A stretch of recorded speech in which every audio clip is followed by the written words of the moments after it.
Give me liberty or give me death.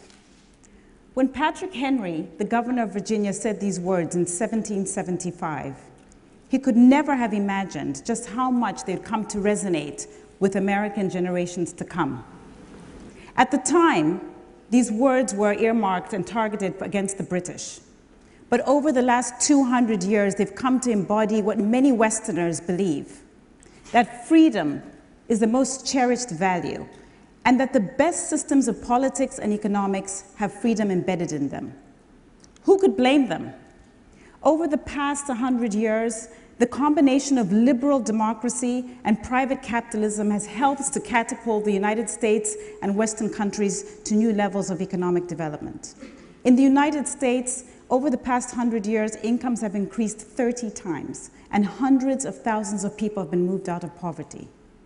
Meanwhile, American ingenuity and innovation has helped to spur industrialization and also helped in the creation and the building of things like household appliances such as refrigerators and televisions, motor vehicles, and even the mobile phones in your pockets.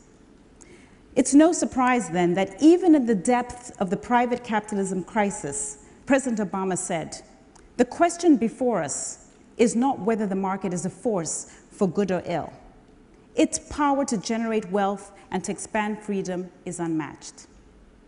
Thus, there's understandably a deep-seated presumption among Westerners that the whole world will decide to adopt private capitalism as the model of economic growth, liberal democracy, and will continue to prioritize political rights over economic rights. However, to many who live in the emerging markets, this is an illusion. And even though the Universal Declaration of Human Rights, which was signed in 1948, was unanimously adopted, what it did was to mask a schism that has emerged between developed and developing countries and the ideological beliefs between political and economic rights. This schism has only grown wider. Today, many people who live in the emerging markets, where 90% of the world's population lives, believe that the Western obsession with political rights is besides the point. And what is actually important is delivering on food, shelter, education, and healthcare.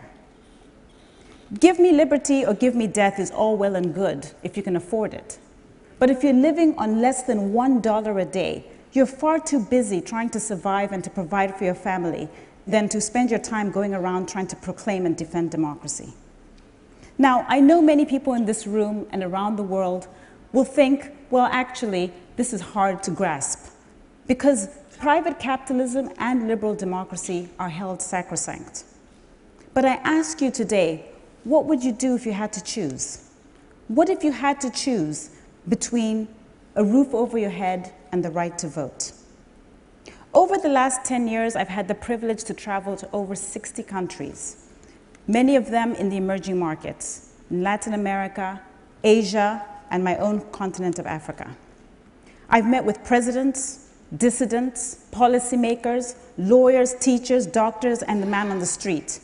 And through these conversations, it's become clear to me that many people in the emerging markets believe that there's actually a split occurring between what people believe ideologically in terms of politics and economics in the West and that which people believe in the rest of the world.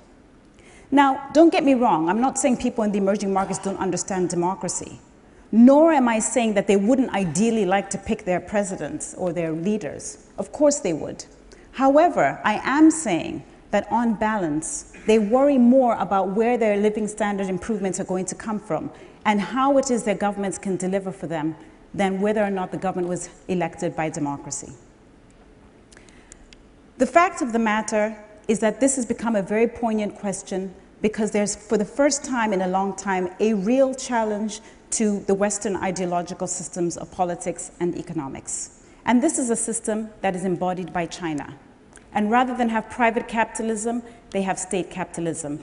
Instead of liberal democracy, they have deprioritized the democratic system. And they have also decided to prioritize economic rights over political rights.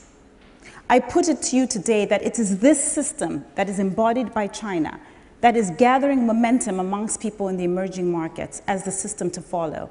because they believe increasingly that it is the system that will promise the best and fastest improvements in living standards in the shortest period of time.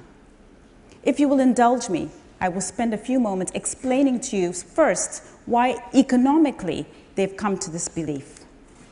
First of all, it's China's economic performance over the past 30 years. She's been able to produce record economic growth and meaningfully move many people out of poverty. Specifically, putting a meaningful dent in poverty by moving over 300 million people out of indigence.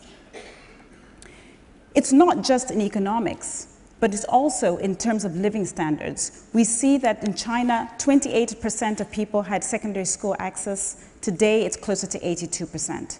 So in its totality, economic improvement has been quite significant. Second, China has been able to meaningfully improve its income inequality without changing the political construct. Today, the United States and China are the two leading economies in the world. They have vastly different political systems and different economic systems, one with private capitalism, another one broadly with state capitalism. However, these two countries have the identical Gini coefficient, which is a measure of income inequality. Perhaps what is more disturbing is that China's income equality has been improving in recent times, whereas that of the United States has been declining. Thirdly, people in the emerging markets look at China's amazing and legendary infrastructure rollout. It's not just about China building roads and ports and railways in her own country. She's been able to build 85,000 kilometers of road network in China and surpass that of the United States. But even if you look to places like Africa, China has been able to help tar the distance of Cape Town to Cairo, which is 9,000 miles or 3 times the distance of New York to California. Now, this is something that people can see and point to. Perhaps it's no surprise that in a 2007 Pew survey, when surveyed, Africans in 10 countries said they thought that the Chinese were doing amazing things to improve their livelihoods by wide margins, by as much as 98%. Finally, China is also providing innovative solutions to age-old social problems that the world faces. If you travel to Mogadishu, Mexico City, or Mumbai, you find that dilapidated infrastructure and logistics continue to be a stumbling block to the delivery of medicine and healthcare in the rural areas. However, through a network of state-owned enterprises, the Chinese have been able to go into these rural areas using their companies to help deliver on these healthcare solutions. Ladies and gentlemen, it's no surprise that around the world, people are pointing at what China's doing and saying, I like that, I want that. I want to be able to do what China's doing. That's the system that seems to work. I'm here to also tell you that there are lots of shifts occurring around what China is doing in the democratic stance. In particular, there's growing doubts among people in the emerging markets when people now believe that democracy is no longer to be viewed as a prerequisite for economic growth. In fact, countries like Taiwan, Singapore, Chile, not just China, have shown that actually it's economic growth that is a prerequisite for democracy. In a recent study, the evidence has shown that income is the greatest determinant of how long a democracy can last. The study found that if your per capita income is about $1,000 a year, your democracy will last for about 8.5 years. If your per capita income is between $2,000 and $4,000 per year, then you're likely to only get 33 years of democracy. And only if your per capita income is above $6,000 a year will you have democracy come hell or high water. What this is telling us is that we need to first establish a middle class that is able to hold the government accountable. But perhaps it's also telling us that we should be worried about going around the world and shoehorning democracy, because ultimately we run the risk of ending up with illiberal democracies, democracies that in some sense could be worse than the authoritarian governments that they seek to replace. The evidence around illiberal democracies is quite depressing. Freedom House finds that although 50% of the world's countries today are democratic, 70% of those countries are illiberal in the sense that people don't have free speech or freedom of movement. But also, we're finding from Freedom House in a study that they published last year that freedom has been on the decline every year for the past 7 years. What this says is that for people like me who care about liberal democracy, is we've got to find a more sustainable way of ensuring that we have a sustainable form of democracy in a liberal way, and that has its roots in economics. But it also says that as China moves towards being the largest economy in the world, something that is expected to happen by experts in 2016, that this schism between the political and economic ideologies of the West and the rest is likely to widen. What might that world look like? Well, the world could look like more state involvement and state capitalism, greater protectionisms of nation states, but also, as I just pointed out a moment ago, ever declining political rights and individual rights. The question that is left for us in general is, what then should the West be doing? And I suggest that they have two options. The West can either compete or cooperate. If the West chooses to compete with the Chinese model, and in effect go around the world and continue to try and push an agenda of private capitalism and liberal democracy, this is basically going against headwinds. But it also would be a natural stance for the West to take, because in many ways it is the antithesis of the Western Chinese model of deprioritizing democracy and state capitalism. Now, the fact of the matter is, if the West decides to compete, it will create a wider schism. The other option is for the West to cooperate.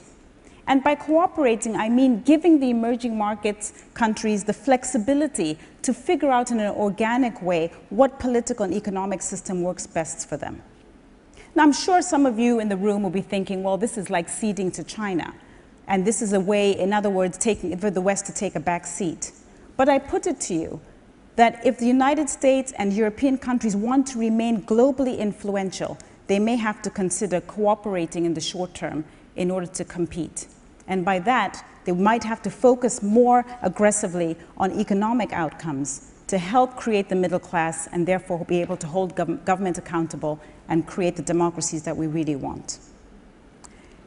The fact of the matter is that instead of going around the world and haranguing countries for engaging with China, the West should be encouraging its own businesses to trade and invest in these regions.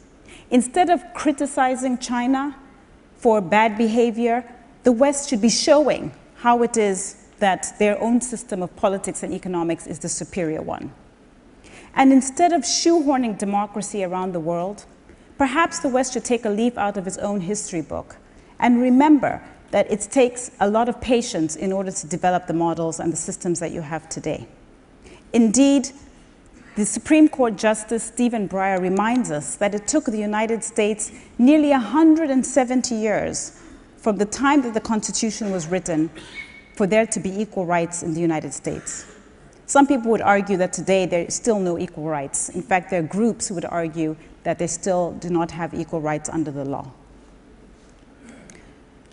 At its very best, the Western model speaks for itself. It's the model that put food on the table, it's the refrigerators, it put a man on the moon. But the fact of the matter is, although people back in the day used to point at the Western countries and say, I want that, I like that, there's now a new person in town in the form of a country, China. Today, generations are looking at China and saying China can produce infrastructure, China can produce economic growth, and we like that. Because ultimately, the question before us and the question before 7 billion people on the planet is how can we create prosperity? People will care and will pivot towards the model of politics and economics in a very rational way, to those models that will ensure that they can have better living standards in the shortest period of time. As you leave here today, I would like to leave you with a very personal message, which is what it is that I believe we should be doing as individuals. And this is really about being open-minded. Open-minded to the fact that our hopes and dreams of creating prosperity for people around the world, creating and meaningfully putting a dent in poverty for hundreds of millions of people has to be based in being open-minded, because these systems have good things and they have bad things. Just to illustrate, I went into my annals of myself. That's a picture of me. Oh. I was born and raised in Zambia in 1969. At the time of my birth, blacks were not issued birth certificates, and that law only changed in 1973. This is an affidavit from the Zambian government. I bring this to you to tell you that in 40 years, I've gone from not being recognized as a human being to standing in front of the illustrious TED crowd today to talk to you about my views. In this vein, we can increase economic growth. We can meaningfully put a dent in poverty. But also, it's going to require that we look at our assumptions and strictures that we've grown up with around democracy, around private capitalism, around what creates economic growth and reduces poverty and creates freedoms. We might have to tear those books up and start to look at other options and be open-minded to seek the truth. Ultimately, it's about transforming the world and making it a better place. Thank you very much.